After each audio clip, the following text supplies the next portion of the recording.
Alright guys, welcome back to the channel. Definitely appreciate the support. We're going to get into some cover one stuff. So you guys know 422031. I've made a lot of videos on the double high side, but maybe not a lot of videos on the cover one and cover three side. And I want to get a little bit more into the single high side.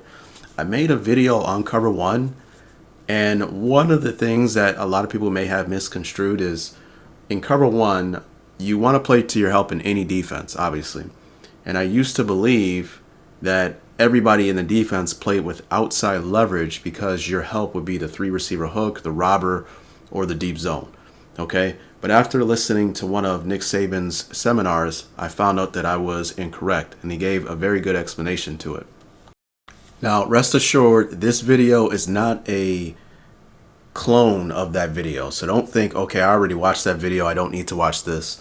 I actually go a little bit more on the technical side here to play cover one so much better.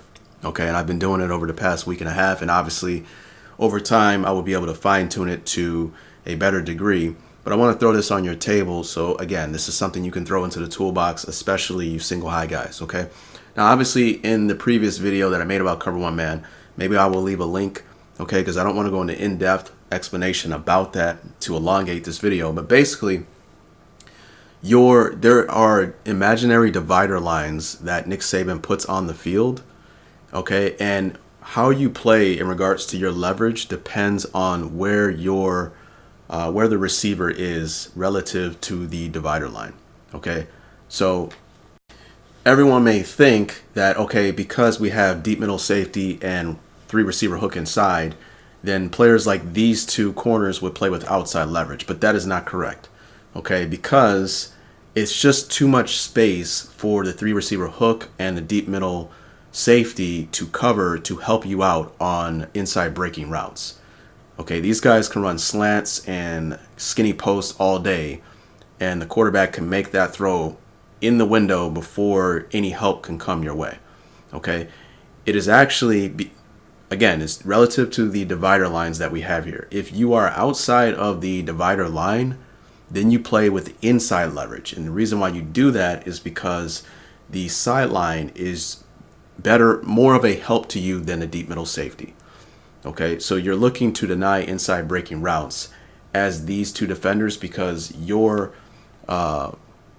receiving threat is outside of the divider line. Okay, now if you are inside the divider line, then you play with outside leverage because then you have the deep middle safety and inside three receiver hook player to help you out on inside breaking routes. Okay, so I found that fascinating when I found that video, and we're going to take a look at something in Madden. I used to think that you have to manually turn your outside corners into inside leverage, but I found that not to be true. I think Madden actually has it correct, and we'll take a look at something here. So we're going to run 4 verts. And let's pay attention to how they play outside or inside leverage.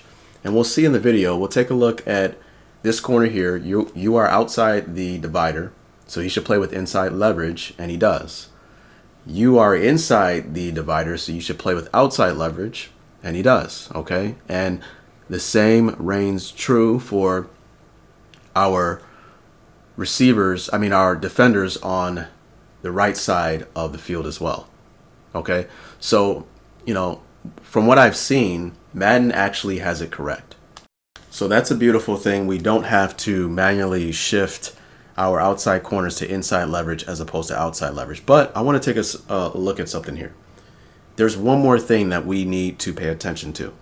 If you are outside the divider, obviously you want to play with inside leverage because the sideline is your help. But there's another, there's more of a technical aspect to it.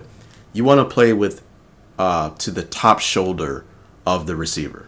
Okay, imagine if we played under this receiver, then this window would be wide open for the deep touchdown. So we want to play with inside leverage, top shoulder.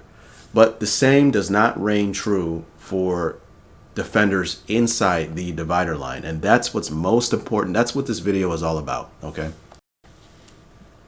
You may think, okay, well, the inside defenders, obviously you're playing with outside leverage because of the relation to the divider line, so that's correct. But where it is technically not sound is right here. okay, I can tell by the game that they're trying to make it to where he plays top shoulder. Okay, I think man ratings are involved here where he's kind of in line with the opponent who's, you know, trying to run his route. And as you can see, it looks like they're playing top shoulder. And that is one technical aspect of cover one taught by Saban from what I've seen that is technically not correct for the inside defenders. If you are inside the divider line, you want to play with outside leverage. But let's take a listen to something here. But this cover one is a real good coverage. It's a simple coverage to teach. Teach the strong safety. So he's going to talk about the strong safety in cover one against the tight end. So obviously they are inside the dividers. So he's supposed to play with outside leverage. Okay. But he's going to talk a little bit more on the technical aspect of how he is supposed to play the tight end going up the field. Okay. And we'll see here, you know, in Madden, from what I've noticed, I think they are playing with top shoulder. Obviously, outside leverage is good, but the top shoulder when you're playing inside the divider line is wrong. Let's take a look. Teach the strong safety. If I'm the strong safety and this guy's the tight end, we line them up 3 by 5, all right, just like we would in cover 3. If that guy blocks, we're run supporting. All right, because, and if he blocks down, I don't have him across anyway, right? If he releases up the field, I want the safety to run to what position on him? Is he inside the corners divider? So I would be outside and what? So again, just to reiterate, the strong safety here, he's in cover one man, and his man is inside the divider, so he needs to play with outside leverage, but there's something important to add to this. If he releases up the field, I want the safety to run to what position on him? Is he inside the corners divider? So I would be outside and what? Low. So I want to cover the tight end like this. I don't want to run up here and let the guy do what? Push off of you. So as he, back up a little bit so we don't run in the podium. If I was like this right here and he released up the field and he ran that little hook, I would get in this position on him right here, low shoulder, and play him like this or whatever. If he runs down the middle of the field, what's going to happen? Who's there? Safety. So why would you play him high? You can't deny the throw if you're playing the guy high in cover one. So why would you play him high? You can't deny the throw if you're playing the guy high in cover one.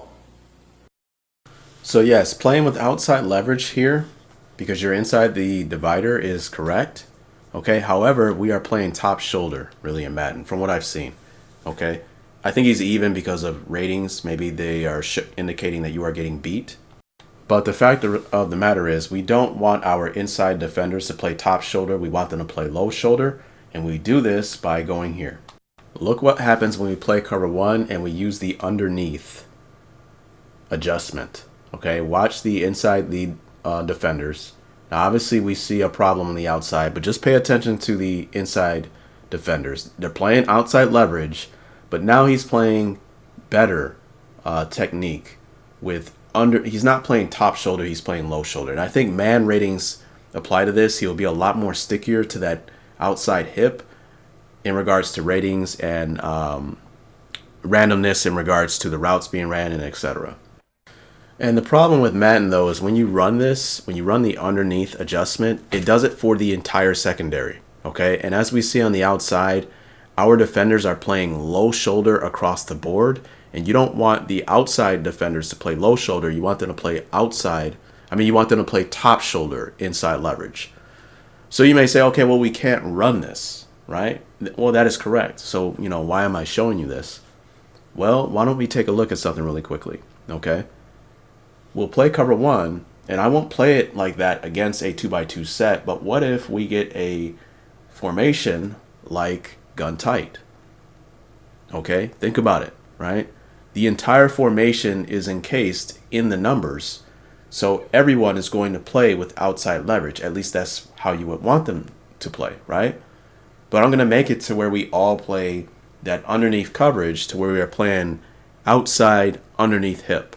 So that is the key to playing a lot better while playing cover one against formations like this. Okay, and that's what this video is about. So look at how he plays this corner.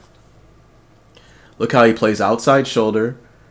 low shoulder, right? Not top, okay? And again, everything is about playing to your help, right? And I've been utilizing this concept. Now, you may say, okay, well, that's the only formation we can do it against. Well, no, we can do it against bunch as well, okay?